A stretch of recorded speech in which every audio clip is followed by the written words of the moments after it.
we're back with the great lawyer Robert Barnes. Mr. Barnes, thank you so much for taking this interview. For those who don't know who Robert Barnes is, I'm really sorry for you, but I'll give you a quick overview. Mr. Barnes is a criminal tax attorney, a legal advocate, and right now one of the most successful legal commentators on the internet.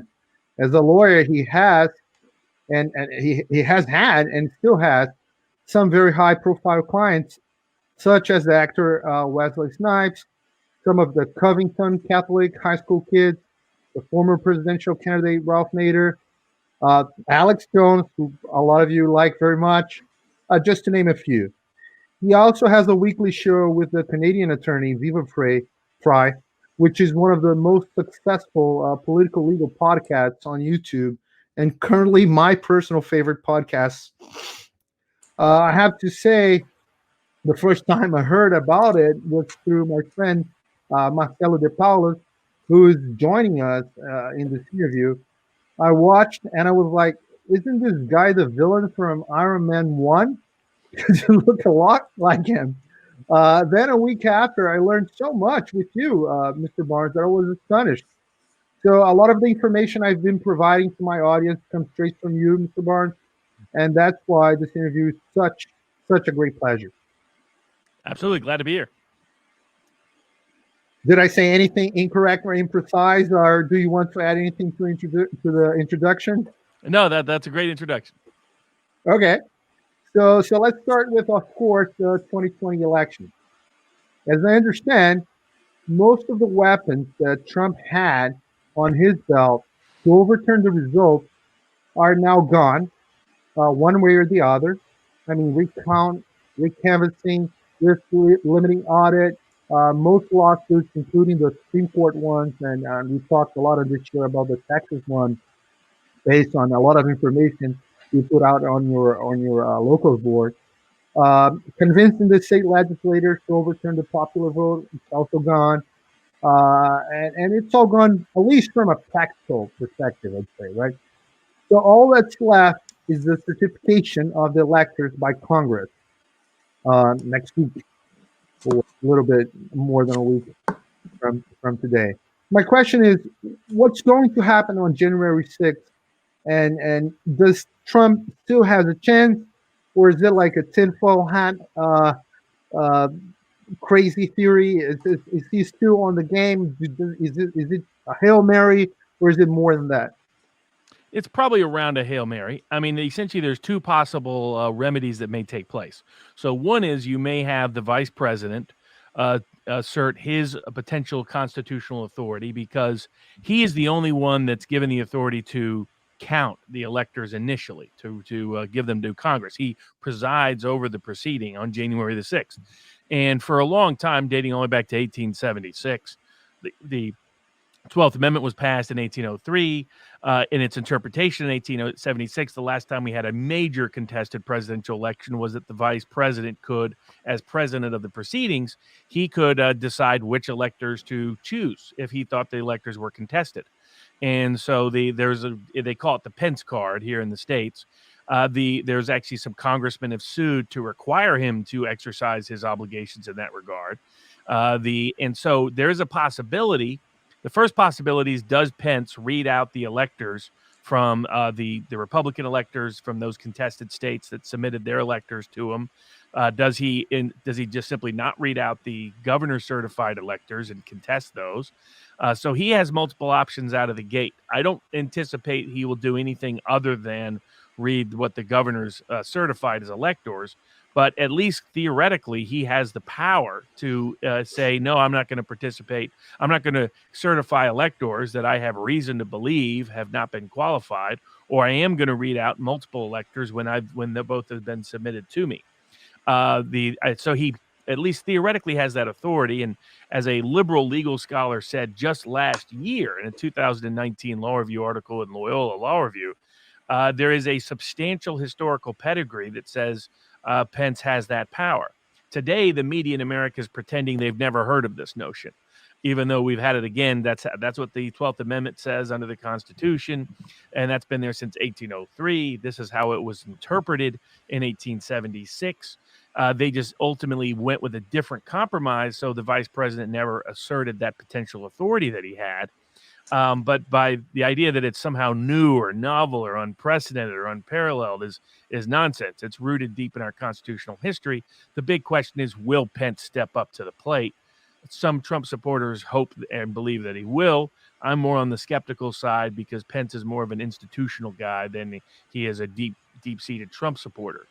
But we'll find out. So that'll be step one. Step two will be whether the electoral count is here. Essentially, here's what happened. In 1887, Congress passed a law that said, here's how we're going to count electors in the future.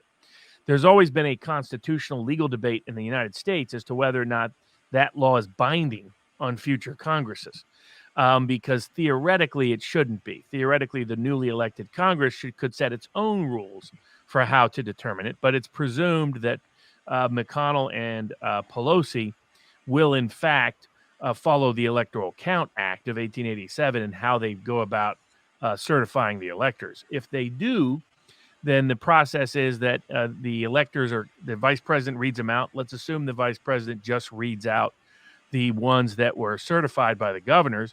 Then it's up to a member of the House and a member of the Senate must both object to any certification of any particular state's electors. Theoretically, they could object to all 50. And you're supposed to have, what happens then is first there's an objection if a House and Senate member object, and the House and Senate member do not have to be from the same state. They don't have to be from the state where the electors are being challenged. It can be any member of the House, any member of the Senate. Then what's supposed to happen is both the House and the Senate are supposed to convene and debate the issue for 2 hours per contested objection. And then they come back and vote as a unit, both the House and the Senate separately. And if both sustain the objection, then those electors are thrown out. There's a dispute about what would happen if they split. What would happen if the Senate says we sustain the objection and the House overrules it? That's the statute at issue, the law at issue, is a very vaguely written law that it's been described as one of the worst written laws in all, and we have a lot of bad written laws in America. So that gives you an idea for how badly written this one is. So it's an open question as to what would happen if they split. The popular perception right now is that both the House and the Senate have to object, or otherwise the governor's certification of the electors count. And who makes that decision? See, that's the other part. In other words, so let's say the House and the Senate split. Theoretically, it's all up to Vice President Pence because he presides over these proceedings. So theoretically, he could say, I'm going with if both don't sustain the objection, I'm going to say the electors are now thrown out. Theoretically, he has that power. And the question was, what happens then?